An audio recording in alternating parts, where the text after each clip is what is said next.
Jean-François Lisée. En fait, Monsieur le Premier ministre, bienvenue à Deux Hommes en Or. Sans blague. C'est Jean-Philippe, hein? Oui, ben oui, mon nom, Jean-Philippe. Oui. D'accord. Bon retour au Québec, parce que vous revenez d'une semaine ou presque 10 jours en Afrique. Oui. Pour un safari, j'imagine, ou qu'est-ce que ça allait faire là? On est allé chasser les emplois. C'est ça, hein, un safari économique. Oui. Exactement. Bon, il y a des gens qui devaient avoir très hâte de vous voir arriver, hein? Dont M. Drainville, d'ailleurs, qui devait vous attendre à l'aéroport, si je ne me trompe pas. Non, il était très occupé ce jour-là. Oui. Mais on s'est parlé.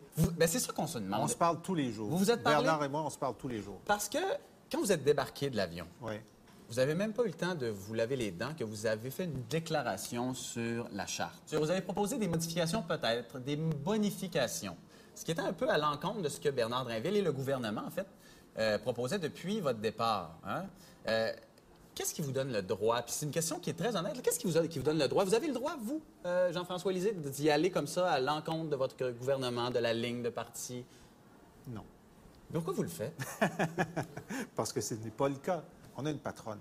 Oui, au ben Parti oui. québécois. Qui avait un beau sourire au Gémeaux. La dame de béton. Oui. Et quand la dame de béton dit Jean-François, dès ta descente d'avion, Ouais. tu te brosses les dents. Ben, ça, c'est une bonne chose. parce que Ensuite, tu appelles Bernard. Oui, Vous vous coordonnez. oui. Puis c'est toi qui fais le point de presse, comme tu es ministre de la Métropole. Ouais. Tu entres sur la glace. C'est comme ça que ça se passe. Mais quand même, Bernard Drainville a dû tempérer vos propos tout de suite après votre conférence de presse. Non, pas tout de suite. En termes de communication, Oui. c'est intéressant parce que, comme Bernard, qui est le porteur du dossier, a fait la première semaine comme c'était tout à fait normal, si j'avais pas été en Afrique, les premiers jours, je serais pas intervenu. OK. Parce que c'est normal, le porteur du dossier, Doit, le premier... Établit le message. Établit le message, met la table. Dans le message que Bernard a fait la semaine dernière, Ouais. il a dit que maintenant qu'on a déposé la proposition, nous sommes à l'écoute et Ouais. que le projet peut être bonifié. Il a utilisé ce terme-là, bonifié. Et moi, quand je suis arrivé, comme j'ai dit bonifié, Ouais. les gens disent « Oh, c'est nouveau! » Parce qu'ils Ben- ont retenu ça, parce que dans l'étape de la discussion, Oui. les gens étaient plus attentifs à l'idée de bonification qu'ils l'étaient à la proposition principale. Tous les candidats à la mairie, Oui, quelques hôpitaux, quelques universités se sont clairement positionnés contre la charte. oui. En tant que ministre de la Métropole qui propose une charte de valeurs québécoises, c'est quoi la prochaine étape?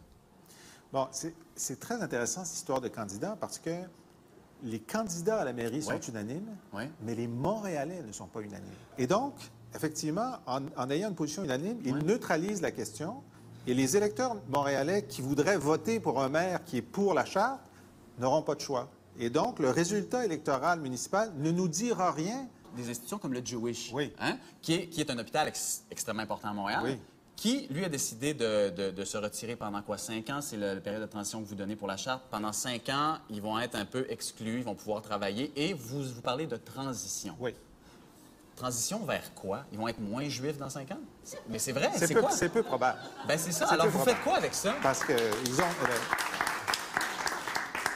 Alors, la proposition a été faite avec l'idée du droit de retrait, justement pour permettre à des institutions comme le Jewish ou à des arrondissements comme Côte-Saint-Luc, qui ont une personnalité Ben oui. historique, religieuse particulière, ou un autre arrondissement où il y a une population musulmane importante, pour dire là, le nombre de gens que ça va affecter Ouais. est nettement plus grand, et donc, on veut leur donner plus de temps pour s'adapter à la nouvelle norme. C'est ça l'idée. Je suis d'accord, mais Vous s'adapter, êtes ça veut d'accord? dire... Oui, Oui. mais c'est ça l'idée de s'adapter. Oui. Mais s'adapter, ça veut aussi dire qu'au final des 5 ans, vous devrez être comme tout le monde. Alors, on dit C'est pas 5 possible ans... pour toutes les institutions, on s'entend. Ah, tout est possible. Je veux dire, si on décide... Oui, ben là, je veux dire, dans une lorsqu'on a utopie, on peut regardé, s'amuser, ben je non, veux dire. on n'est pas dans une utopie. Quand on a introduit la loi 101, Oui, mais là, on il y a parle eu, pas de il y a eu- oui, alors il y a eu un changement important Oui. affectant les droits des personnes, des francophones et des nouveaux Oui. arrivants. Et il y a eu un moment où c'était la situation A et un moment où c'était la Oui. situation B, et il y avait des calendriers. Et il y avait des exceptions. Quand on introduit une grande réforme, il faut être clair sur l'objectif, souple sur les moyens, et c'est cette souplesse qu'on a insérée dans le projet pour des cas particuliers C'est comme une ceux-là. très belle phrase que je vous ai entendue déjà prononcer et je vais laisser Patrick la déconstruire tout de suite non. après la pause. Oh non! Avec la partie balle. Pas lui! Oui. Ah! Merci, Jean-François. Moi, je dis qu'on fait un bang plus sérieux. là. Drainville, des fois, il dit, tu sais, Or, on sent qu'il y a un malaise. Il y a un malaise face à ci, face à ça. Il y a un malaise. On est en train de légiférer un malaise. Je t'écoute, tu m'écoutes.